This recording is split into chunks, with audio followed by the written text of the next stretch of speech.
और महालक्ष्मी सेल्स आपके लिए तैयार है लेटेस्ट कंज्यूमर अप्लायंसेस के साथ। Branded air conditioners, best brands, best offers के साथ आपके लिए अवेलेबल है महालक्ष्मी सेल्स में। एयर कूलर्स जो आपके पूरे घर में ठंडी हवा से आपके दिन को और खुशनुमा बनाए। Single door refrigerator, double door refrigerators, inverter battery, deep freezers, विजी cooler, LED televisions, semi and fully automatic washing machines, water purifier, RO plus UV, आटा चक्की, water dispensers, water coolers, mini refrigerators, सभी अप्लायंसेस बेस्ट ब्रांड्स के best offers के साथ आपके लिए available है महालक्ष्मी सेल्स में। कल्याण लोकसभा मतदारसंघाला मुंबई आणि नवी मुंबई या शहरांशी जोडण्याच्या खासदार डॉक्टर श्रीकांत शिंदे यांच्या प्रयत्नांना आता आणखी एक यश आलंय। मुंबई महानगर प्रदेश विकास प्राधिकरणाच्या माध्यमातून उपमुख्यमंत्री तथा नगर विकास मंत्री एकनाथ शिंदे यांनी एका ऐतिहासिक प्रकल्पाची घोषणा केली आहे। कल्याण डोंबिवली शहराला थेट तळोजा मार्गे नवी मुंबईशी जोडणाऱ्या मेट्रो 12 या मार्गाचं विस्तारीकरण केलं जाणार आहे। त्यासाठी मेट्रो 12A हा प्रकल्प आता राबवला जाणार असून कल्याण शिळफाटा रस्त्याला समांतर मेट्रो मार्गाची उभारणी केली जाणार आहे।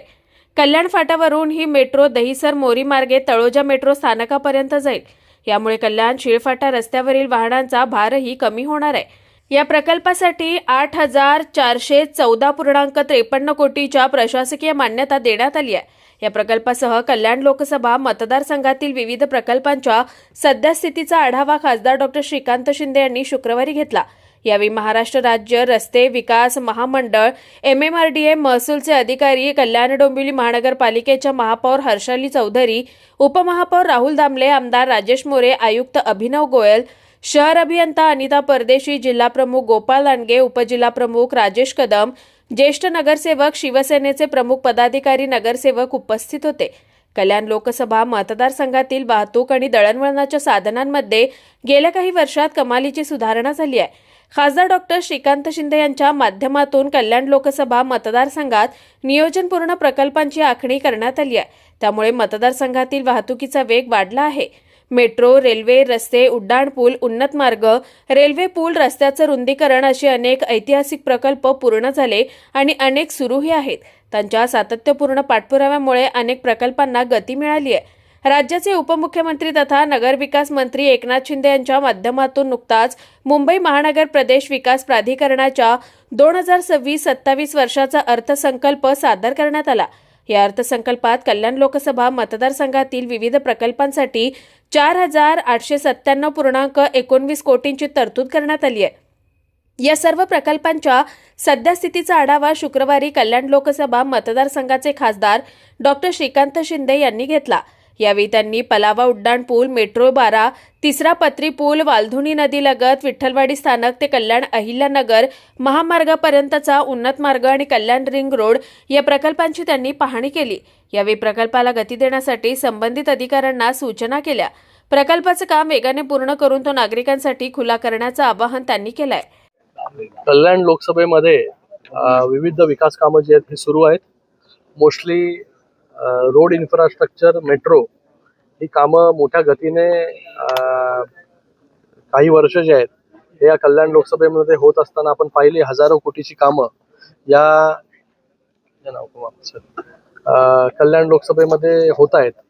आणि आत्ताच ऑथॉरिटी MMRD ऑथॉरिटीची मीटिंग माननीय उपमुख्यमंत्री एकनाथजी शिंदे साहेबांच्या नेतृत्वाखाली झाली आणि त्याच्यामध्ये या कल्याण लोकसभेमध्ये 5,500 कोटीची कामं जी आहेत ही त्याला मंजुरी मिळाली। आज आपण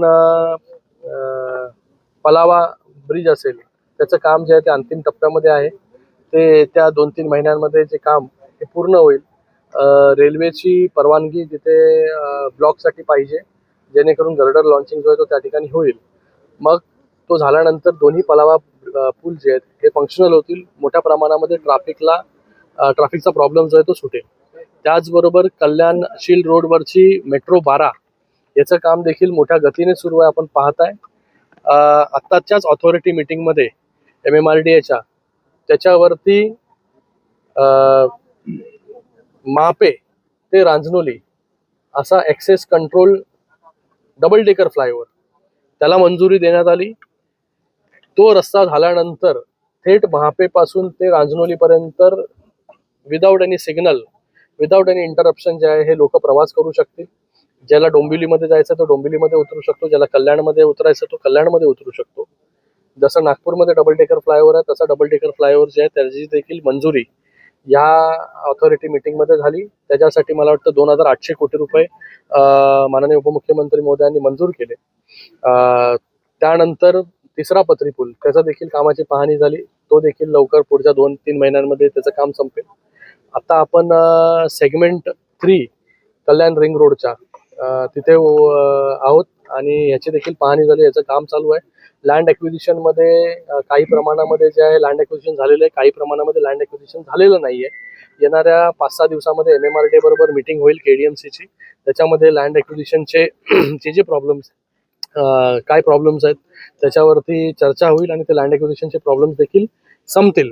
तर तो सेगमेंट 3 जो दुर्गाडीपासून ते मोठागाव पर्यंत आहे आणि त्यानंतर कालच्याच ऑथॉरिटी मीटिंगमध्ये सेगमेंट 2 ला देखील मंजुरी मिळालेली आहे. हा सेगमेंट 2 हा काटई नाक्यापर्यंत त्या ठिकाणी जातोय. तर सेगमेंट 2 चं जेव्हा काम पूर्ण होईल काटईपासून ते टिटवाळ्यापर्यंत विना अडथळा जो आहे लोकांना प्रवास जो आहे हा करू शकतील. आज तासनतास लोकांना लागतात, काही मिनिटांमध्ये हा प्रवास पूर्ण होईल. त्याचबरोबर काटई ऐरोली हा जो फ्रीवे आहे जो आज मुंब्र्यापर्यंत झालेला आहे वाय जंक्शन पर्यंत, त्याला देखील 900 कोटी रुपये या ऑथॉरिटी मीटिंगमध्ये मंजूर झालेले आहेत. लँड ॲक्विजिशन सकट लँड ॲक्विजिशनला जे पैसे लागणार आहेत ते. तर तो काटई ऐरोली हा जेव्हा मार्ग पूर्ण होईल तेव्हा ऐरोलीपासून ते काटईपर्यंत 15-20 मिनिटामध्ये जे आहे लोक पोचू शकतील. त्याचबरोबर जे मेट्रो 12 फ्लायओव्हर आपण करतोय, कल्याण फाट्याला जे ट्रॅफिक होते तिथे एक अंडरपास करा अशा देखील सूचना ज्या आहेत MMRDA ला केलेल्या आहेत. तर भविष्यामध्ये तिथे अंडरपास देखील त्या कल्याण फाट्याला होईल, जेणेकरून ट्रॅफिकची समस्या जी आहे ती मोठ्या प्रमाणामध्ये त्या ठिकाणी पूर्णपणे मी बोलतो नाहीशी होऊन जाईल. तर अशा प्रकारचं डेव्हलपमेंट जे आहे त्या ठिकाणी सुरू आहे. त्याचबरोबर जी मेट्रो आहे मेट्रो 12 ही मेट्रो 12 त्याची अलाइनमेंट बदलून फाट्यावरून ज्याला घेऊन जाण्याची मंजुरी देखील या ठिकाणी त्या ऑथॉरिटी मीटिंगमध्ये मिळालेली आहे. तर आता जी मेट्रो तळोजा म्हणजे जी 27 गावे मार्गी तळोजाला जात होती ती तर जाणारच आहे, पण त्याचबरोबर तीच मेट्रो पुढे शिळफाटा आणि शिळफाट्यावरून तळोजा असा मार्गक्रम करणार आहे, जेणेकरून 27 गावातील लोकांना दिव्यातील लोकांना 14 गावातील लोकांना या मेट्रोचा फायदा जो आहे हा मोठ्या प्रमाणामध्ये होईल. तर एकंदरीत मोठ्या प्रमाणामध्ये कामं जी आहेत या कल्याण लोकसभेमध्ये सुरू आहेत. पुढच्या काही वर्षांमध्ये जे आहे आपल्याला हे पूर्ण कल्याण लोकसभेमधील दळणवळण व्यवस्था जी आहे पूर्णपणे बदललेली आपल्याला पाहायला मिळेल. हे का करतोय? कारण की रेल्वेवरती येणारा जो लोड आहे मोठ्या प्रमाणामध्ये जे आहे रेल्वेवरती विसंबून लोकांना लावावं लागतं. हे सगळे ऑल्टरनेट मोड ऑफ ट्रान्सपोर्ट जेव्हा पूर्ण होतील तेव्हा मोठ्या प्रमाणामध्ये लोक गाडीनी आणि त्याचबरोबर मेट्रोनी प्रवास जो आहे तो त्या ठिकाणी करतील. त्याचबरोबर दुर्गाडीवरून उल्हासनगर अंबरनाथ हा मेट्रो 5A हा देखील प्रकल्प मंजूर झालेला आहे. हा दुर्गाडीपासून ते उल्हासनगर अंबरनाथ पर्यंत हा मेट्रो मार्ग जातोय, त्याला आपण 5A म्हणतो. त्याला देखील मंजुरी मिळालेली आहे. आणि त्याच्याबरोबर मी त्यांना मागणी केलेली आहे MMRDA कडे की जसा डबल डेकर फ्लायओव्हर आपण कल्याण शिल्ड रोडवरती करतोय तसंच डबल डेकर फ्लायओव्हर आपण हा दुर्गाडीपासून ते अंबरनाथ पर्यंत करावा, जेणेकरून त्या शहरांना देखील 2-3 शहरं कल्याण उल्हासनगर अंबरनाथ त्या शहरांना देखील मोठा दिलासा जो आहे तो त्या ठिकाणी मिळेल. रोडवर कुणाल म्हात्रे, स्वानंद मीडिया, कल्याण. ताज्या घडामोडींसाठी स्वानंद न्यूजला सबस्क्राईब करा आणि बेल आयकॉनवर क्लिक करा.